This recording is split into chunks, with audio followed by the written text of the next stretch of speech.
Bonjour à tous, bonjour à toutes. Je reviens après un certain laps de temps en silence.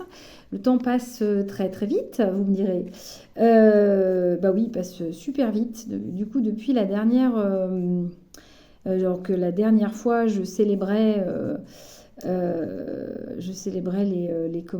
déjà voilà, un anniversaire. Donc la deuxième anniversaire en mars, un an de fin de chimio. Donc petit bilan un an après.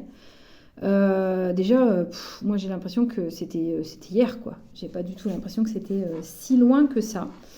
Et ben c'est pas facile, hein. Pas du tout même. Donc concrètement, donc dans les choses positives, parce qu'il faut toujours voir le côté positif des choses.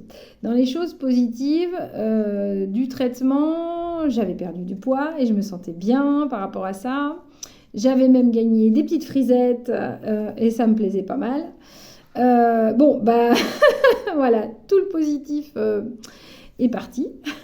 Plus de frisettes et le poids est revenu. Bon, bah, en même temps, voilà. Donc là, les analyses de sang sont quand même pas. Alors elles sont bonnes au niveau évidemment des résultats du cancer, etc. Là, il n'y a pas de souci. En revanche, bah, ça m'a quand même pas mal foutu le bordel, hein, pardon pour l'expression. Certainement la thyroïde et la glycémie aussi. Donc du coup, je vais faire un test d'insulémie pour vérifier que je ne suis pas résistante à l'insuline, ce qui pourrait quand même justifier la prise de poids. Le sommeil, c'est la catastrophe. Donc j'ai eu pas mal d'insomnie hein, quand j'étais en traitement. Je pense que du coup j'ai quand même déclenché des mécanismes d'habitude de réveil. Donc j'avais des insomnies quand je m'endormais. J'arrivais pas à m'endormir et parfois je m'endormais à 4 heures du matin. Là, je m'endors. En revanche, je peux avoir des réveils nocturnes, mais je sais pas, cette nuit j'en ai eu 6.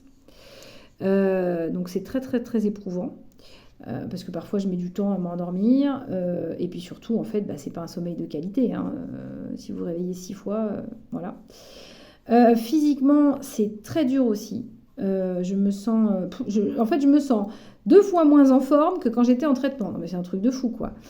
C'est comme si voilà, c'est comme si mon corps était en récupération. Je ne sais pas comment dire. J'ai des douleurs, alors, principalement dans les épaules, heureusement, pas le dos, mais je me sens pas du tout en forme en fait. Hein, faire du sport, c'est compliqué. Bon, déjà, il faudrait que je trouve le temps. D'ailleurs, je vais parler de la notion de temps parce que vous allez voir, c'est important. Et donc voilà, donc un bilan qui est mitigé quand même sur cette partie-là. Sur la partie professionnelle, donc moi, j'ai jamais arrêté de travailler et c'était bien pour moi parce que c'était important. Et puis, j'ai bénéficié donc d'un mi-temps thérapeutique. Et au mois d'octobre, la sécurité sociale m'a dit stop, c'est fini, vous n'avez plus de cause médicale pour être en mi-temps, donc on arrête tout. Et je vous avoue que ça a été comme un coup de massue, mais vraiment, hein, ça m'a assommée. J'ai mis du temps à m'en rendre compte. Enfin, le jour où la doc, en fait, j'ai compris que elle, bah, c'était voilà, c'était ou ça ou l'invalidité. Et en fait, je crois que j'en avais parlé à ce moment-là. Moi, je ne savais pas ce que c'était que l'invalidité. Euh, Déjà, je suis sortie, j'ai pas compris en fait.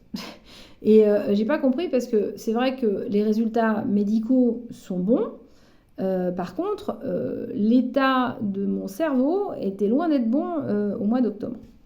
Surtout sur la tension, la concentration, la fatigabilité, les insomnies. J'avais des douleurs articulaires de fou. Bref, donc j'ai fait comme on m'a dit, hein, donc j'ai repris. Alors j'ai certainement pas repris à plein temps parce que c'est pas possible. Le métier que je fais, dans l'état dans lequel j'étais à plein temps, c'était juste pas envisageable. Ça m'a mis une pression très forte parce que du coup, pression financière, hein, tout simplement. Parce que moi, je vis toute seule, j'ai une fille à charge, enfin, elle ne vit plus avec moi, mais j'ai des charges par rapport à ma fille. Bah, du coup, je me suis retrouvée voilà, à me dire, bah, il faut y aller, quoi. Allez, cocotte, va au turbin, c'est comme ça. Et donc là-dessus, j'ai repris un accompagnement avec la psychologue de la Ligue contre le cancer. Donc à Toulouse, je vous invite vraiment suivant la ville où vous êtes, mais quand même à aller voir. Alors c'est sûr que dans les zones qui ne sont pas urbaines, ça doit être compliqué. Mais dans les villes en général, il y a une ligue et donc vous avez droit aussi à pas mal de choses suite au ce qu'ils appellent le parcours post en fait. Hein. Il y a des accompagnements individuels, de groupes, etc. Donc je vous invite à vous renseigner là-dessus. Vous avez aussi l'association Rose Up, ou Rose Up, je crois, qui a une adhésion de 30 € à l'année, mais qui vous permet de faire des choses en ligne aussi, pas que en présentiel. Donc voilà, donc j'ai repris cet accompagnement, je suis tombée sur quelqu'un de plutôt bien, donc ça c'est chouette aussi. Et donc quand il y avait eu cette décision de la sécurité sociale, moi j'ai fait un dossier de demande de révision de la décision. Donc elle m'avait fait un premier certificat et donc ma demande a été rejetée et j'ai reçu la semaine dernière le rejet définitif, ce qui sous-entend qu'il faudrait que je passe au tribunal judiciaire, ce qui n'a pas de sens. Puisque je pourrais, voilà, le juge va demander une évaluation, ça va se passer dans 2 ans. Dans 2 ans, j'espère que je serai sortie de tout ça. Donc voilà, donc ça n'a pas de sens, ce qui fait que bon, ma psy m'a quand même dit que pour elle, la reprise à plein temps, elle était d'accord avec le fait que c'était trop stressant. Et ma généraliste me suit également. Donc là, je suis en parcours de requête d'un mi-temps pour dépression. Parce que c'est un peu quand même, voilà, c'est un état très très fluctuant.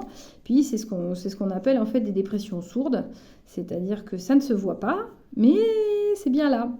Parce qu'il y a quand même un certain nombre de pensées qui ne sont pas très, très joyeuses, on va dire. Voilà, je dis ça avec le sourire, mais voilà. Et puis il y a surtout en fait une grande lassitude. Voilà, c'est vraiment le terme qui ressort. Lassitude parce que les gens qui traversent ça, vous savez très bien qu'il faut se raccrocher à la vie et que peut-être que chacun n'a pas tous, on n'a pas tous en fait des motivations suffisantes pour se dire que voilà. Donc c'est une période qui est compliquée mais qui dure parce que ça fait pas 1 mois que c'est comme ça. Et ça commence à devenir lourd. Donc, je vais refaire cette démarche. Évidemment, un mi-temps, c'est pas la solution. C'est un mi-temps avec ce qu'on appelle indemnité journalière, c'est-à-dire un accompagnement qui permet quand même de compenser la perte du travail pour cause. Voilà. Sachant que je n'ai jamais été en arrêt total et que je ne souhaite pas non plus que ça perdure indéfiniment. Je voudrais juste pouvoir me récupérer un état qui serait quand même stable, de façon à pouvoir aussi continuer à faire mon métier dans de bonnes conditions. Parce que je ne fais pas, je ne vise pas des vis dans du bois. Alors, j'ai rien contre les gens qui visent dans du bois, mais je ne fais pas un travail répétitif et c'est vrai que comme toute personne en fait subissant du stress et une activité intense, c'est compliqué d'arriver à maintenir en fait l'énergie pour pouvoir faire ça. Voilà. Donc je suis dans ce processus-là. Donc c'est un anniversaire teinté un petit peu c'est mitigé hein, par rapport à cette temporalité qui est passée vite et qui en même temps se passe pas forcément dans les meilleures conditions. Donc qu'est-ce que je peux vous dire ? Alors déjà, je continue, vous savez que je suis pas très adepte des médicaments, donc je continue à prendre des compléments, enfin bref, voilà. Pour la thyroïde aussi, parce que il faut la réguler. En plus, moi je suis un âge charnière, hein, 50 ans, donc tout le monde vous dit ah mais c'est la ménopause, machin, gna gna gna. Oui, oui, c'est la ménopause, mais enfin bon, la chimio n'a pas aidé, hein. Parce que avant la chimio, tout allait bien, hein, j'avais pas du tout de prémisse, j'avais rien par rapport à ça. Donc déjà pour aider ça, et puis voilà, faites-vous accompagner par une naturopathe pour ça. Du coup, glycémie, donc vous doutez bien que l'alimentation, faut quand même qu'elle soit encore très très sous surveillance, hein. Donc moi je suis quand même une adepte de moins de sucre possible, moins de gluten possible et moins de lactose ou caséine possible, hein. Donc tout ce qui est fromage, etc. Donc on reste beaucoup dans le végétal et si possible de meilleure qualité évidemment quand on peut. Voilà, donc je ne sais pas si j'apporte forcément, je suis porteuse de très bonnes vibrations sur cette vidéo. Peut-être que finalement, voilà, moi j'ai le sentiment que en fait c'est pire qu'avant. Donc je me dis mais c'est pas possible quoi. Je suis sortie du truc et je trouve que je vais moins bien. Donc je me souhaite que ce ne soit qu'une étape. Je me le souhaite et je le souhaite tout court. Et qu'il y ait un changement qui s'avoisine. J'étais en train de penser en fait que ce que je ressens aussi beaucoup, c'est que tous les sujets qui avaient été un peu mis sous le tapis, alors quand je parle de sujets, je parle surtout de sujets émotionnels, hein, ressortent. Et que l'invitation, c'est quand même d'aller les visiter et d'aller faire du ménage, hein. En même temps, on ne chope pas une maladie comme ça. Enfin, c'est mon point de vue, hein. Pour moi, voilà. Ça ne veut pas dire qu'on n'a rien fait, hein, attention, ou qu'on le mérite, hein. Je ne suis pas en train de dire ça. Les gens qui m'ont peut-être pas écouté avant, ne vous méprenez pas sur mes intentions. C'est simplement que moi, je fais beaucoup de liens entre le corps, le cœur et l'esprit. Donc, voilà. Qu'est-ce que vient nous dire ça? Qu'est-ce que ça nous demande? Ça nous demande aussi de nous repositionner par rapport à ce qu'on vit, par rapport à ce qu'on fait, par rapport à qui on est, en individuel et dans le groupe, hein, au sein de la famille et tout ça. Ça vient, enfin en tout cas moi c'est venu me chercher là-dedans et ça continue, c'est pas fini. Donc c'est jamais confortable en fait, hein, d'aller chercher des vieux machins et de se dire qu'il faut aller régler, aller pardonner des choses qu'on n'a peut-être pas pardonnées, hein. J'ai ressorti des histoires de famille que bon j'avais dit ouais bon allez c'est bien comme ça, c'est bien, bah non pas tant que ça. Donc voilà, donc je tenais quand même à faire, j'avais fait une vidéo à un moment donné et puis j'ai été coupée en plein milieu, donc du coup j'ai pas voulu vous l'envoyer. C'était il y a quelques semaines, c'était vraiment au moment de l'anniversaire. Donc voilà, je tenais quand même à renvoyer un petit message pour voilà, puis en même temps je suis toujours intéressée d'avoir aussi vos retours sur comment vous allez, sur les personnes avec qui je suis en contact via cette interface qui quand même en est une. Si je peux quand même vous dire aussi un truc important peut-être qui peut aider certaines personnes. Donc suite au retrait du porte-à-4, ça me fait penser parce que ma cicatrice me démange. Le chirurgien avait donc choisi de faire une suture à la colle, soi-disant parce que ça allait faire une meilleure cicatrice.